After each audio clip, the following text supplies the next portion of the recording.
रात के अंधेरे में जवान देवर अपने कमरे में हाथ से हिला रहा था, जिसको देखकर उसकी भाभी बेकाबू हो गई और भाभी पहुंच गई सीधा अपने देवर के पास।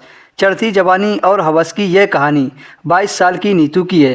नीतू अपने पति किशन और देवर पंकज के साथ रहती थी।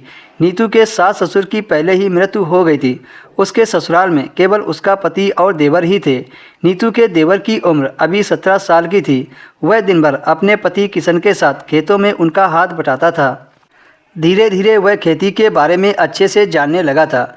अब जैसे ही अपने छोटे भाई को अच्छे से खेती संभालते हुए देखा तो वह बहुत खुश हुआ। ज़्यादा पैसा कमाने के चलते नीतू का पति किशन शहर काम करने के लिए चला गया, क्योंकि केवल खेती से सारी ज़रूरतें पूरी नहीं हो पा रही थी। खेती का काम अब पंकज अच्छे से देखने लगा था। जैसे जैसे समय बीतता गया, नीतू की जवानी उफान मारने लगी थी। अभी वह 22 साल की कमसिन जवान और खूबसूरत औरत थी। अब नीतू को पति का प्यार नहीं मिलता तो वह परेशान हो जाती थी। ऐसे ही एक दिन वह नहा रही थी और नीतू अपने बाथरूम का दरवाज़ा खुला रखती थी, क्योंकि वह जानती थी उसका पति शहर में है और नीतू का देवर शाम को घर आता है। नीतू रोज़ की तरह दरवाज़ा खोलकर नहा रही थी। आज अचानक से उसका देवर पंकज दोपहर को घर आ गया था। पंकज जैसे ही घर में दाखिल हुआ तो उसने अपनी जवान भाभी को नहाते हुए उसका खुला शरीर देख लिया। अपनी भाभी की खूबसूरती को ऐसे आपत्तिजनक स्थिति में देखा तो उसका भी मन अंदर से मचलने लगा। लेकिन रिश्ते में वह पंकज की भाभी थी, इस वजह से वह घर से बाहर चला गया।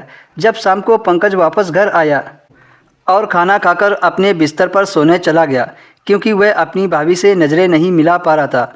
आज नीतू को भी नींद नहीं आ रही थी, क्योंकि उसके दिमाग में दोपहर वाला सीन बार बार आ रहा था। यही हाल उसके देवर पंकज का था, उसे भी वही दोपहर वाला सीन आ रहा था, जिस वजह से वह मजबूर हो गया था और अपने हाथों का इस्तेमाल करना शुरू कर दिया और उसने खुद पर नियंत्रण खो दिया और ज़ोर ज़ोर से कामुक भरी आवाज़ें निकालने लगा, जिसके चलते बगल के कमरे में सो रही उसकी भाभी की आंख खुल गई। वह सोचने लगी कि देवर के कमरे में ये कैसी आवाज़ें आ रही हैं। ये जानने के लिए वह अपने देवर के कमरे के पास खड़ी होकर खिड़की से झांककर अंदर का नज़ारा देखा।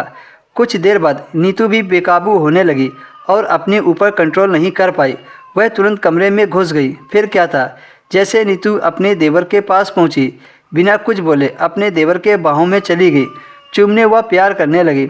अब देवर तो नौजवान लड़का था, भाभी को ऐसा करते देख वह भी रिश्तों की मर्यादा भूल गया और अपनी भाभी के साथ संबंध बना लिया। जब दोनों एक बार सीमा लांघ चुके तो बार बार अवैध संबंधों का सिलसिला लगातार चलता रहा।